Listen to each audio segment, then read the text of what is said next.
영상을 시청 및 청취해주시는 모든 분들 안녕하십니까? 자, 오늘 말씀은요. 빌립보서 4장 11절에서 13절입니다. 빌립보서 4장 11절에서 13절 제가 읽도록 하겠습니다. 내가 궁핍함으로 말하는 것이 아니니라. 어떠한 형편에든지 나는 자족하기를 배웠노니 나는 비천에 처할 줄도 알고 풍부에 처할 줄도 알아. 모든 일 곧 배부름과 배고픔과 풍부와 궁핍에도 처할 줄 아는 일체의 비결을 배웠노라. 내게 능력 주시는 자 안에서 내가 모든 것을 할 수 있느니라. 아멘. 자, 여러분, 사람들은요 위로 올라가려고 합니다. 위로 올라가려고 해요.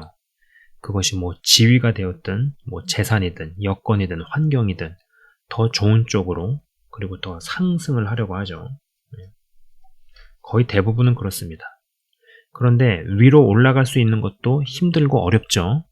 그러나 밑으로 내려오는 것은 더 어렵습니다. 이게 더 어려워요. 자, 여러분, 이런 질문을 한번 해보도록 하겠습니다.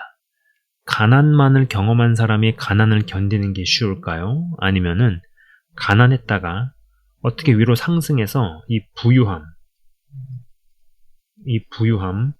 부유함의 맛을 본 뒤에 다시 가난으로 떨어진 사람이 가난을 견디는 게 쉬울까요? 전자보다는 후자가 훨씬 더 어려울 겁니다. 이런 경우에 못 견뎌서 극단적 선택을 할 수도 있다라는 것이에요. 그래서 이 실패만 한 사람보다 한번 성공을 했다가 실패한 사람이 더 일어나기 힘들다는 이야기도 하는 게 그런 이유가 아닐까 싶습니다. 대부분의 사람들은 다 상승하려고 그래요. 위로. 수익도 올리고 환경도 개선하고 여건도 좋아지고 그러다가 위로 올라가려고 하는데 밑으로 떨어지게 되면은 그게 그렇게 견디기 어렵다라는 것이죠. 자, 여기에 세 부류의 사람이 있다고 한번 가정을 해봅시다. 가장 밑에 이렇게 좀 정의를 해볼게요. A라고 정의를 내려봅시다. 어떤 돈이라는 주제를 가지고 이야기를 해볼 때, 재정이라는 주제를 가지고 이야기를 해볼 때요, A라는 그룹이 있습니다. 궁핍과 비천에 처합니다. 궁핍, 비천. 어떤 의식이, 핍절의 의식이 있어요. 이러한 사람이 그런 이야기를 합니다. 인생에 돈이 전부가 아니다. 돈 벌기가 얼마나 어려운지는 압니다. 그러나 돈이 얼마나 귀한지, 또 얼마나 무서운지, 그리고 얼마나 좋은지는 잘 모르는 경우가 있어요. 여기에 속한 자가 하는 그 이야기, 인생에 돈이 전부가 아니야. 인생에서는 돈보다도 중요한 것이 있어. 이런 식으로 이야기할 때 그들이 하는 말을 곧이곧대로 들어서는 안 되겠죠. 그리고 이러한 상황에서 어떤 신앙이라는 요소가 더해질 때 자신의 가난을 합리화하는 경우도 있습니다. 고생을 훈장으로 여기는 경우도 있고요. 그리고 자신의 가난을 어떤 영성이나 믿음으로 포장하는 경우도 있습니다. 제가 이런 부분에 대해서는 굉장히 많은 이야기들을 다른 방송에서도 했었어요. 자, 그 다음에 이제 또 다른 등급의, 또 다른 부류의 사람이 있습니다. B의 부분이에요. 여기는 풍요, 그 다음에 배부름을 경험합니다. 어떤 긍정적인 부유함, 이런 것이 있어요. 여기에 속하는 사람이 만약에 인생에 있어서 돈이 전부가 아니다 라고 말을 합니다. 그러면 같은 말을 해도 분명히 A와는 어떤 무게감 자체가 다르죠. 돈 벌기가 얼마나 어려운지도 알고요. 얼마나 귀한지도 알고, 또 얼마나 무섭고, 또 얼마나 좋은지를 제대로 알고 이야기를 해줄 수 있습니다. 근데 중요한 거는 여기에서도 아까 처음 말씀드린 대로 사람은 점점 상승지향적이라는 거야. 더 위를 바라봐요. 그럼 그 위에 올라가면은 C에 해당하는 사람이 있겠죠. 제가 지금 이런 이야기들을 하는 이유가 있습니다. 자, A에서는 A의 부류에 속할 때는 자신이 부자가 되본 적도 없으면서 부유해 본 적도 없으면서 인생의 돈이 전부가 아니다 라는 말을 합니다. 그것은 자신이 위로 올라가지 못한 것이죠. 안 올라간 게 아니고 못 올라간 겁니다. 자꾸 가난을 변명합니다. 가난을 변명하면 변명할수록 가난 마인드는 더 강해집니다. 신앙이 더해지면 신앙이 자신의 가난을 가지고 포장하는 포장지로 둔갑한다라는 것이에요. B의 부류는요, 신앙이 제대로 빛을 발할 때 더 위로 올라갈 수 있음에도 하지 않는다라는 거예요. 여기서 중요한 거는 못하는 게 아니고 안 하는 겁니다. 못하는 게 아니고 안 하는 거예요. 세상은 더 위를 바라보라고만 가르치죠. 아까도 말씀드렸어요. 기본적인 속성이 우리한테도 있잖아요. 더 위로 가려 그러죠. 더 위로 개선하고. 그러다가 밑으로 떨어졌을 때 그것이 누군가에게는 너무나 견디기 어려운 시련이 된다라는 것이에요. 세상은 더 위를 바라보라고만 가르치지만 위로 갈 수 있음에도 불구하고 할 수 있음에도 불구하고 하지 않는, 약간 이게 전천후의 사람이 된다라는 거예요. 오늘 사도 바울이 하는 이야기가 그거잖아요. 자, 여기 속하는 경우 한 번 더 봅시다. 여기 속하는 사람들이 어떤 가지고 있는 마인드랄까요? 태도랄까요? 이런 부분들요. 응당해야 되는 고생이 아닌 안 해도 되는 고생을 한다. 그리고 다른 이에게 안 해도 되는 고생을 하게 만드는 것을 당연하게 생각하는 경우도 있습니다. 자, 아까 이제 읽어드렸던 그 본문 구절에서 12절을 보면은 비천에 처할 줄도 알고 풍부에 처할 줄도 알아 라고 이야기를 했어요. 여러분, 이 사도 바울의 사역 초기는 만만치 않았을 것입니다. 굉장히 터프했을 거라는 생각이 들어요. 물론 사도 바울의 사역의 전반적인 인생이 뭐 굉장히 터프한 구간들이 너무나 많았지만은 우리가 알다시피 이 사람이, 이 사도 바울 이 인물이 유대교에서 급진적으로 돌아선 사람 아닙니까? 그렇다 보니 큰 세력과 센 후원들이 다 끊겼습니다. 그럴 거 아니에요. 다 끊겨졌을 거 아니에요. 그래서 바닥부터 일으켜야 했을 듯 싶습니다. 비천함과 궁핍함에서 시작을 했을 것이다 라는 것이죠. 그러나 이제 시간이 가면서 뭐 사도들 세계로 편입도 되고 또 이제 교회들을 세워나가고 자신의 직계 제자들, 영적 자녀들이 생기고 뭐 가는 곳마다 어떤 자신의 사역 기반들이 생겨지게 됨으로써 부요함과 풍족함도 경험하기 시작을 합니다. 근데 여러분 참 재밌는 게 12절을 좀 보면은 처음 부분에 나는 비천에 처할 줄도 알고 풍부에 처할 줄도 알아로 시작을 했는데 그 다음에는 곧 배부름과 배고픔과 풍부와 궁핍에도 처할 줄 아는 이라고 소개를 합니다. 낮은 데서 올라갔지만 높은 데서 내려가는 것도 가능해졌다는 이야기를 하고 있는 것이죠. 자, 여러분, 이 A 부류에 속하는 이들을 가만 보자고요. 뭐 돈에 관련 지어서 이야기를 할 때 자신이 못 올라간 것을 안 올라간 것처럼, 특히 신앙과 결부지어서 하나님께서 자신을 겸손케 하시려고 가난하게 하셨다라는 이야기도 제가 누군가에서 들어보았습니다. 뭐 그것이 어느 기간 동안, 일정 기간 동안 그랬다면, 그런 시간을 보냈다면 뭐 그럴 수도 있겠다 싶어요. 그런데 그것이 십수년간 그리 살면은요, 그리고 앞으로도 계속 그렇게 살 것처럼 거의 살게 되겠구나라는 생각이 들게 되면은 그때는 그런 생각을 합니다. 저 사람이 다 이야기를 하는 것은 아니지만은 저건 뭔가 잘못됐구나. 저건 분명히 뭔가 잘못된 거다라는 생각을 하는 거죠. 자꾸 가난을 변명합니다. 응당해야 되는 고생이 아닌 안 해도 되는 고생을 합니다. 그리고 다른 이에게 안 해도 되는 고생을 하게 만들려고, 시키려고 한다라는 것이죠. 자신은 그러한 식으로 사역을 했으니 너도 그렇게 하는 것이 당연하다고 생각을 합니다. 여러분, 제가 언젠가 큰 교회에서 아이들 행사가 있어서 지한이를 데려가서 놀리고 있었는데 어떤 목사가 저를 아는 체를 한 거예요. 솔직히 저는 이제 아는 척을 별로 하고 싶지도 않았고 진짜 솔직하게 누구세요? 사람 잘못 봤어요 라고 말하고 싶었습니다. 네, 정말 속마음에 그런 게 있었어요. 근데 이제 얼떨결에 갑자기 아는 척을 하고 악수를 청하니까는 예 하면서 이렇게 하고 했는데, 뭐, 일반적인 얘기 몇 마디 나누고 나서는 더 이상 할 이야기가 없는 거죠. 그분은 이런저런 사역을 했습니다. 뭐, 선교사로 나가, 교목도 하고, 그러나 항상 바닥에서 시작해야만 하는 입장인 거죠. 나이 50에도, 나이 60에도 계속 바닥부터 일구기만 해야 하는 신세라면은, 그러고서는 이제 다른 일을 끌어들일 때 무보수 열정 페이만을 은근히 강요합니다. 본인도 그런 식으로 항상 사역을 해왔기 때문에 너도 그렇게 하는 것이 응당 맞다, 당연하다, 뭐 이렇게 생각을 하는 것이죠. 자신이 무슨 프로그램, 무슨 과정들을 캠퍼스에서, 교회에서 진행시켜서 뭐 몇 명을 어떻게 세우고 어쩌고 저쩌고 막 이렇게 이야기를 합니다.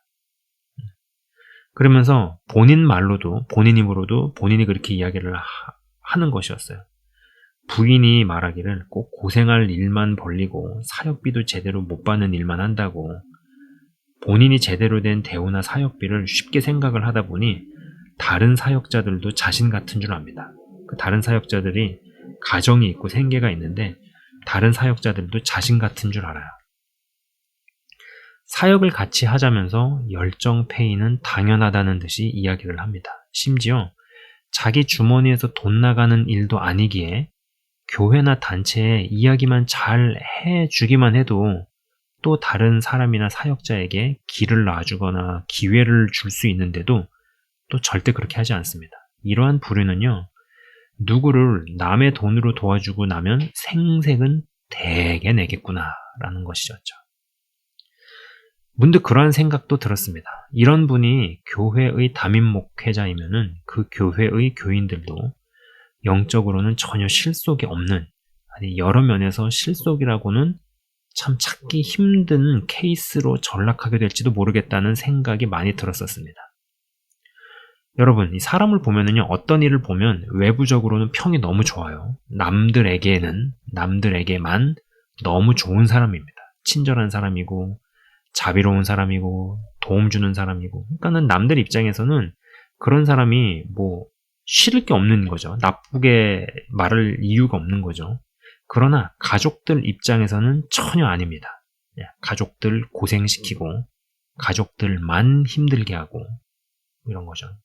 이게 사역자도요, 타 교회 교인들에게, 외부 교인들에게는 너무 좋은 사람이에요. 너무 좋은 사역자입니다. 근데 정작 본인 교회 교인들은 고생시키고, 본인 교회 교인들은 아주 힘들게 전락시키고, 뭐 이런 걸로도 적용이 가능하겠죠. 아까도 말씀드렸다시피 큰 교회 복도에서 그분이 아는 척을 한 게 저에게는 하나도 반갑지가 않았습니다. 만약에 제가 먼저 알아봤으면 반드시 다른 곳으로 돌아갔으리라 싶은 거죠. 이런 부류와 동역하게 된다는 것을 상상만 해도 참 끔찍하다는 생각을 했습니다. 물론 그분 시각에서는 뭐 믿음의 열정이고 헌신이었을 것입니다. 그 대목까지는 제가 함부로 이야기하고 싶진 않습니다. 그럴 정도로 제가 그분을 잘 안다라고 말할 수 있는 것도 아니고요. 그러나 자꾸 자신의 어떠함을 강요하고 강제적으로 주입시키려 하지는 말아야 하는 것 아닌가 싶은 것이었죠. 나이가 못해도 적어도 나이가 50대 후반에서 이제 60대 초중반 그 이상은 되는 걸로 알고 있는데, 복도에 이제 허름한 부스 하나 세워놓고 사역 소개를 하고 있는 모습이 그리 좋아 보이진 않았습니다. 나는 저렇게 나이 먹지 말아야지. 나는 실속을 차리는 사람, 실속이 가득해야겠다라는 마음을 또 한 번 먹게 되더라는 것이었죠. 그분이 그러한 일이 있었습니다. 그분에게 자신이 교회를 시작을 할 테니 어떤 부부를 자신의 교회로 오라고 초대를 한 거죠. 그래서 그 초대를 받은 부부가 큰 마음 먹고 큰 결정을 해서 이전에 자신들이 다니던 교회를 이제 사임을 하고 그만두고 교회를 옮겨갔더니 이제 조금 있다가 나는 파송 선교사로 떠난다라고 이야기를 했더라는 겁니다. 여러분, 큰맘 먹고 교회 옮겨간 부부는 얼마나 황당했겠습니까?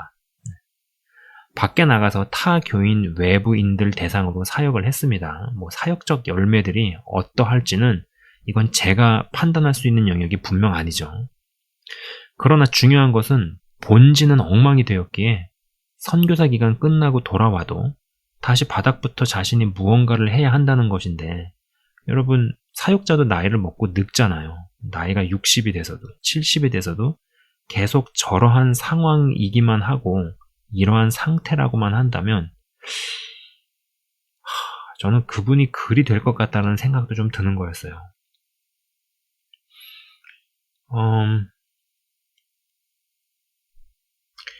예수님을 믿는다고 하지만은 외부적으로는 뭐 믿음이 있다고는 하지만 혹은 또 좋다고 하는데 재정이 너무 어려워. 나이 60대에도 70대에도 일해야만 한다면, 여러분 여기서는 약간 제가 설명이 필요합니다. 안 해도 되는데 좋아서 하는 일의 개념이 아니라 생존을 해야만 하기 때문에 반드시 해야만 하는 상황을 말하는 것이죠. 기본적으로 하나님은 일하시는 분이시고 또 여러분 우리가 어떠한 일을 할 수 있다는 것은 귀한 것입니다.